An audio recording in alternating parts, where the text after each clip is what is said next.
GSMC Sports Network, now available on YouTube. Hello everyone and welcome back to the GSMC Fantasy Sports Podcast. We are going to move into a very exciting part of the show. We are switching from PPR rankings from ESPN to IDP rankings for those who play individual defensive player fantasy football. This should be very exciting for you. We are going to start off with the D-Linemen in terms of rankings. Obviously, the big boys up front, they're going to be your point getters if you should decide to play IDP this season. I think that this is a very reflective list of very talented D-Linemen, both at end and in the middle of the front. So it should be very exciting to see. I think I'm going to start from number 1 this time, as I don't have a graphic for this one. So, starting off at number 1, probably still one of the more underrated D-linemen. I know it's weird to say underrated when I'm mentioning this guy, because I think of him as one of the best D-linemen in the league. But we are going to start off at number 1 with Max Crosby of the Las Vegas Raiders. Now, I think that Max Crosby last year had one of his best seasons ever. 14.5 sacks, 5.5 solo tackles. Now, the Las Vegas Raiders in a transitional period where Antonio Pierce comes in as the head coach, wants a more hard-nosed philosophy. I think that by adding Christian Wilkins to complement Max Crosby's stats will only be more elevated, and I think Antonio Pierce is just the right head coach to do that. Max Crosby has been a huge vocal supporter of Antonio Pierce, so look for Max Crosby to have a really special year again this year. Mainly due to the fact that he now has a coach who trusts him to be one of the leaders of this defense. Obviously, Antonio Pierce has said that he wants to build around several other younger players like Robert Spillane, the middle linebacker. But ultimately, when you think of the Las Vegas Raiders defense, it starts and ends with Max Crosby. Now that he has a partner that he can rely on in Wilkins from the Miami Dolphins, I think that Max Crosby is finally going to be recognized as the number 1 D lineman in the league. Deservedly so. And number 2, this guy's not bad either. TJ Watt. 19 sacks last year, 48 solo tackles. I think that TJ Watt is the perfect example of someone who marries one level of the defense to another. I think without a player like TJ Watt, the Steelers' secondary will not be as storied as it has been in the past couple of years. I think that TJ Watt just knows how to complement every player in the defense. He knows how to bring the Steelers' defense together. Obviously, they rely on them a lot because of the fact that the Steelers' offense has not been performing these past couple of seasons. So TJ Watt at number 2 is fine with me because of the fact that he is one of those players who just knows how to bring a position group together. Look for him to be a high-value asset in an IDP league. Coming in at number 3, another player who I think can also say this. We can also say the same about Micah Parsons. 14 sacks last year, 36 solo tackles. Obviously not as much production as some of these other guys, but he is listed as a linebacker, so just showing off how versatile he can be. The fact that we can even mention him as a D lineman, the fact that he just shifts around so much in that Dallas Cowboys defense. Obviously, what with the loss of Leighton Vander Esch, I think that Micah Parsons is just going to be a huge asset for IDP, especially if you consider him a D lineman, because of the fact that his versatility shows through. And I just respect him as a player who can fit anywhere on the defensive front at any time of asking. At the number 4 spot, a guy who I think will have another big season due to a coaching change in Khalil Mack of the Los Angeles Chargers. Obviously, the big question about the Chargers defense was, why has it been underperforming under Brandon Staley? And I think that problem has been solved. Brandon Staley now gone. In comes Jim Harbaugh.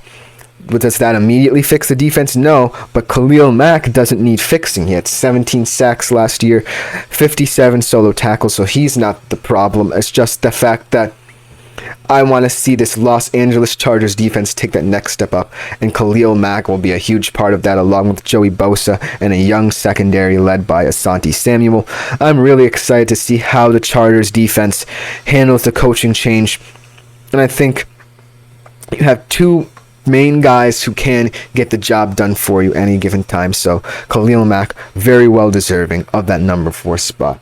At number 5, we have Josh Allen, not of the Buffalo Bills, but of the Jacksonville Jaguars. He had 17.5 sacks last year, 43 solo, 2 forced fumbles as a D-Lineman. An incredible season for him last year.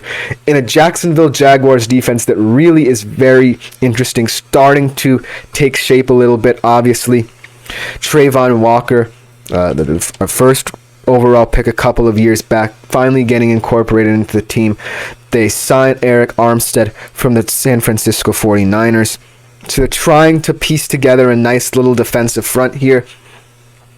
But in my mind, it all starts and ends with Josh Allen as the catalyst of this defense. Obviously, the Jacksonville Jaguars are not known for their defensive front as much. They're more known for their secondary. So I think that Josh Allen will have a big year again. His stats will be elevated as the main guy in that D front for Jacksonville. Coming in at number 6, a guy who has a change of scenery, a very nice player who my dad will be very mad is gone from his favorite team, that is Danielle Hunter, moving from the Minnesota Vikings to the Houston Texans last year. 16.5 sacks, 54 solo tackles. I think this is a huge signing for the Houston Texans because of the fact that they're building a nice little D front. DeMeco Ryans, a young head coach wanting to build to the defense as well. Obviously, he has his offense set as much as he's concerned with CJ Stroud at the QB position and a high-powered offensive attack. And moving to the defense, DeMeco Ryans also wants to build that. And by signing Danielle Hunter, he's proving that the Texans defense could be a defense to look out for. Pairing him with Will Anderson Jr. in his second year, I think that is going to be very exciting. Obviously, their secondary also young and hungry as well. So look out for the Texans defense, but especially Danielle Hunter coming in from Minnesota, paired with Will Anderson to wreak havoc in the AFC South. Moving on to number 7, a guy who is starting to be the face of the Detroit Lions, one of my favorite defensive players, mainly due to the fact that he decided to stay in his hometown.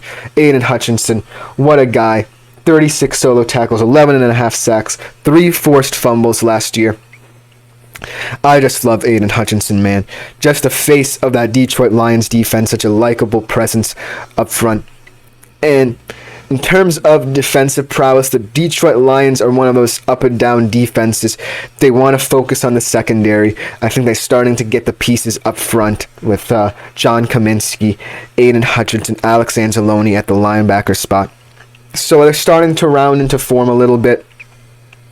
But ultimately, I just want to see how Dan Campbell focuses on the defense. Obviously, we saw with the offense, he's willing to take a lot of risks. I want him to see how he progresses with the defense as well, and Aiden Hutchinson is the perfect face for that movement. At number 8, a little bit low for Myles Garrett, but for someone who has been such a fantastic defensive player for the past couple of seasons, he can rank anywhere in the top 10 and people wouldn't be mad. 33 solo tackles last year, 14 sacks, and 4 forced fumbles. It's a force of nature, and really the catalyst for the Browns defense for being as good as it was last year, obviously trying to compete with the AFC North. Obviously, down went Deshaun Watson, and their offense was in disarray, and the defense really kept them afloat by being the number 1 defense in the league. Myles Garrett finally got that running partner last year in Zadarius Smith. So I just think that Myles Garrett is always going to be a top 10 D lineman in the league, no matter who he's playing with, just because of his willingness to perform. And look for the Browns to be one of the best defenses in the league yet again, with Jim Schwartz leading them. At number 9, an interesting player, mainly due to the fact that one of his running mates last year left him, and Derek Brown. He had 57 solo tackles, only 2 sacks though. Now for the Carolina Panthers, obviously they don't really have that many big names either on the offense or the defense, except for Derrick Brown. He needs to be the face of that Carolina Panthers defense, and that is enough said. 2 sacks is not enough, but it could be due to the fact that this next guy I'm going to mention left him, and I think that production will go up. I think that since Carolina is going to be below average yet again this year, Derrick Brown's stats could be elevated. But moving on to the guy who left him, rounding out our top 10, Brian Burns, moving from Carolina to New York. And honestly, the New York Giants defense is rounding into shape. They have the front up front and Dexter Lawrence, Kayvon Thibodeau. Now they add Brian Burns and his 32 solo tackles and 8 sacks from last year. I really like this addition for New York. It goes to show that they want to build through the defensive front. Brian Daboll wants to adapt a more defensive philosophy because of the fact that there are so many question marks surrounding the offense. But Brian Burns, look for him to be a huge value asset for an IDP league. I really like this top 10, but that'll just about do it for this segment. I really enjoyed ranking these D-linemen with you guys, but coming up next, we move from D-linemen to the second level of the defense, the linebackers, coming up next on the GSMC Fantasy Sports Podcast.